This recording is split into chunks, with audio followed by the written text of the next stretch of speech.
Alright guys, this is Ty from 3D Decor RVK once again coming at you with another 3D print. Okay, so we don't have much time on this camera, so I'm gonna have to switch over to another battery in a second. But our left palm is being printed right now and it is looking beautiful.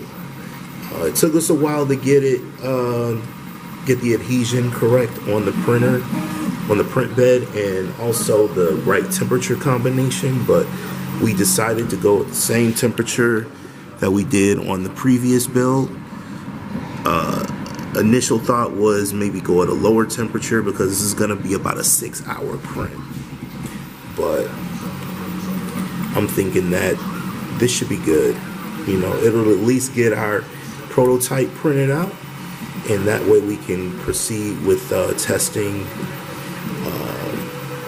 you know, with the actual hand once we get it built and everything. So guys, keep it locked. We got great progress going on here at Canyon 3D and 3D Decor RVK.